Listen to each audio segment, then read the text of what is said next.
الحمد لله وكفى والصلاة والسلام على النبي المصطفى وعلى آله وصحبه ومن جاهد بجهاد إلى يوم التقى. أشهد أن لا إله إلا الله وحده لا شريك له شهادة تنجينا من عذاب النار، وأشهد أن محمدا عبده ورسوله المبعوث رحمة للعالمين. وبعد، إخوة الإيمان، اتقوا الله حق تقاته ولا تموتن إلا وأنتم مسلمون، فإن الله مع الذين اتقوا والذين هم محسنون. فقد قال الله تعالى في محكم تنزيله وهو أصدق القائلين: يا أيتها النفس المطمئنة ارجعي إلى ربك راضية مرضية فادخلي في عبادي وادخلي جنتي. وقال رسول الله صلى الله عليه وسلم في حديث صحيح: إن الله لا ينظر إلى أجسامكم ولا إلى صوركم ولكن ينظر إلى قلوبكم وأعمالكم. صدق الله وصدق رسول الكريم ونحن على ذلك من الشاهدين والشاكرين والحمد لله رب العالمين. Hadirin jamaah Jumat yang dimuliakan oleh Allah Subhanahu wa taala. Pertama dan utama, mari kita memanjatkan puji syukur kehadirat Ilahi Rabbina atas limpahan karuna dan nikmatnya. Salat dan salam semoga selalu tercurah limpahkan kepada uswah dan qudwah kita Rasulullah sallallahu alaihi wasallam beserta keluarganya, para sahabatnya dan umatnya istiqamah menjalankan sunnah-sunnahnya. Jamaah Jumat yang dimuliakan oleh Allah, mari kita terus meningkatkan ketakwaan kita kepada Allah dan menyadari benar bahwa sesungguhnya orang yang mulia adalah orang yang bertakwa kepada Allah Subhanahu wa taala. Kemuliaan seorang diukur dengan takwanya. Inna akramakum indallahi atqakum. Dan takwa itulah yang merupakan bekal yang kita akan bawa menghadap kepada Allah. Wa tazawwadu fa inna khairaz zadi taqwa. Berbekallah kalian dengan bekal takwa, karena sebaik-baik bekal adalah bekal takwa. Jamaah Jumat yang dimuliakan oleh Allah, pada khutbah yang singkat ini tema kita adalah berkaitan dengan urgensi tazkiyatun nafs di era penuh dengan fitnah. Posisi tazkiyah, pembersihan hati, di mana kita hidup di fitnah sangat besar dan sangat banyak. Dan tentu di antara fitnah itu seperti dalam ungkapan sebuah asar, bahwa akan datang zaman, sayati zamanun 'alan nasi yuhibbunal khamsa wa yansawunal khams, bahwa akan datang sebuah zaman di mana seseorang itu lebih mencintai 5 hal dan melupakan 5 hal lainnya. Kata asar itu bahwa mencintai dunia, lupa akan akhirat. Semuanya urusannya adalah berkaitan dengan akhirat, adapun ada berkaitan dengan dunia, adapun akhiratnya dia lupakan. Yang kedua, bahwa mereka mencintai hidup tapi lupa mati. Semua pembahasannya berkaitan dengan masalah kehidupan, tetapi berkaitan dengan mati takut membahasnya, khawatir terjadi kematian pada dirinya, padahal kematian itu adalah sebuah kepastian. Yang ketiga adalah suka menghitung harta. Dia cinta harta tetapi lupa akan hisab, bahwa semua perbuatan kita akan dihisab oleh Allah Subhanahu wa taala. Namun manusia di akhir zaman setiap saat selalu menghitung berapa jumlah pemasukannya, berapa jumlah pengeluarannya, tetapi di malam hari dia tidak pernah menghitung hisabnya. Apakah hisab saya akhirat akan mudah atau dipersulit oleh Allah Subhanahu wa taala?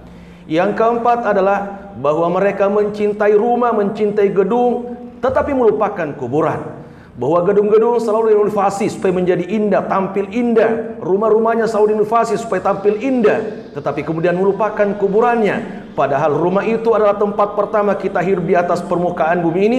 Setelah kita meninggal dunia akan beralih tempat ke kuburan, dan tentu jauh lebih lama di kuburan daripada kita berada di rumah yang kita tempati sekarang. Tetapi akhir zaman itu kemudian lebih mencintai yang namanya gedung, yang namanya rumah dibanding dengan kuburannya. Yang terakhir adalah fitnah kehidupan ini. Suka dengan ciptaan Allah tetapi lupa penciptanya. Semua ciptaan Allah Subhanahu digemari, tetapi sayang siapa menciptakan dia lupa dan tidak beribadah kepada Allah Subhanahu wa taala. Inilah problematika dan fitnah kita yang kita hadapi. Maka karena fitnah-fitnah itu akhirnya kita kemudian menghadap kepada Allah hanya ketika kita butuh. Ketika mendapatkan musibah kita angkat tangan, ya Allah, kenapa ada musibah ini? Tetapi ketika mendapatkan kenikmatan lupa kepada Allah Subhanahu wa taala. Dia hanya kemudian datang menghadap kepada Allah untuk meminta sesuatu. Padahal sesungguhnya kita sebagai seorang hamba datang menghadap kepada Allah untuk mencari ridhonya, untuk mencari kasih sayangnya, untuk mencari rahmatnya. Sehingga ketika Allah sudah ridho kepada kita, tanpa diminta pun kita akan diberikan oleh Allah Subhanahu wa ta'ala. Akhirnya kemudian kita semua mengatakan, apakah Allah ridho kepada saya? Padahal kata Hasan al-Basri, untuk mengukur apakah Allah ridho kepada kita atau tidak ridho, tergantung pada diri kita. Apakah kita ridho dengan musibah dan ujian dari Allah? Ketika kita kemudian ridho dengan ujian dari Allah, maka Allah pun akan ridho terhadap diri kita. Tetapi kapan kita murka dengan keputusan Allah, maka di situ Allah tidak akan ridho kepada kita. Maka di sini dibutuhkan tazkiyah, pembersihan hati. Tentu tujuannya agar mengembalikan bahwa kemuliaan itu diukur dengan ketakwaan kepada Allah Subhanahu wa ta'ala, bukan lagi pada harta, tahta dan jabatan, di mana saat ini orang akan dihormati ketika memiliki jabatan tinggi. Betul, boleh saja, tetapi sesungguhnya inna akramakum indallahi atqakum, orang yang paling mulia adalah orang yang paling bertakwa kepada Allah Subhanahu wa ta'ala. Ketika kemudian kita sangat menghargai ilmu-ilmu umum, tetapi melupakan ilmu agama yang merupakan bekal kita menghadap kepada Allah Subhanahu wa ta'ala, tazkiyah sangat dibutuhkan agar kita kemudian kembali ke posisi awal. Kita menyadari kemuliaan diukur dengan ketakwaan kepada Allah. Diharapkan dengan ketazkiyah, pembersihan hati, dengan banyak beribadah kepada Allah Subhanahu wa ta'ala, hati akan bahagia karena sumber kebahagiaan telah berangkat dari hati. Allah berfirman, qad aflaha man zakkaha wa qad khaba man dassaha. Sungguh berbahagialah orang yang selalu membersihkan hati, dan sungguh meranalah hati orang yang kemudian selalu mengotori hatinya, tidak akan kemudian merasakan kebahagiaan. Pada Rasul kalau kita lihat rumahnya mungkin 3x3, tetapi beliau mengatakan bahwa baiti jannati, rumahku surgaku. Mengapa? Karena hatinya sangat bahagia dengan ibadah kepada Allah Subhanahu wa ta'ala. Mari kita bersihkan hati agar di akhirat kelak wajah kita menjadi wajah yang putih. Yauma tabyaddu wujuh wa taswaddu wujuh. Pada hari itu hanya dua wajah, ada yang hitam pekat dan ada yang sangat putih. Karena di dunia sering beribadah, akhirnya merasa bahagia, dan kebahagiaan itu kemudian berlanjut di akhirat dan tidak takut dengan hisab-hisab Allah Subhanahu wa ta'ala, maka wajahnya kemudian menjadi putih. Kalau kita bersih hati, insya Allah di akhirat pun Allah akan menerima kita dengan baik dan akan memanggil kita untuk masuk surganya berdasarkan firman Allah, ya ayyatuhan nafsul mutmainnah turji'i ila rabbiki radiyatan mardiyah. Wahai jiwa yang tenang. Jiwa yang tenang adalah orang yang telah tenang hatinya di dunia karena ibadahnya kepada Allah Subhanahu wa ta'ala. Fadkhuli fi ibadi wadkhuli jannati. Masuklah ke dalam golongan hamba-hambaku dan masuklah ke dalam surgaku. Untuk pada kesempatan ini mari kita mentazkiyah, membersihkan hati kita dengan cara apa?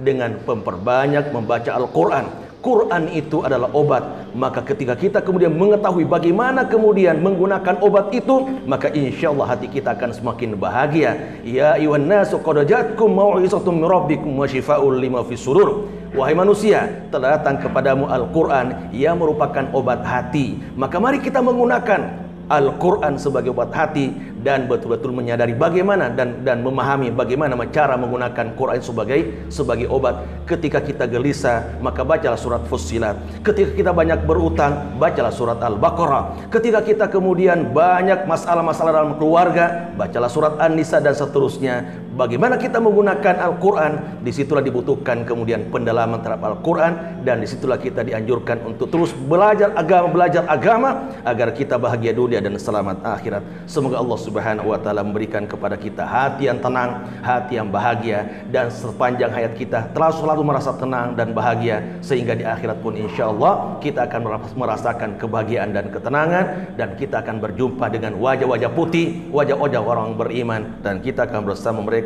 dalam surga Allah Subhanahu wa ta'ala. Ja'alani Allah wa iyyakum minal amin wal faizin wa dakhalani wa iyyakum bil jannati wan na'imil muqim. Aqulu qawli hadza wa astaghfirullahal azim li wa lakum wa lisairil muslimina wal muslimat fa ya fawzal mustaghfirin.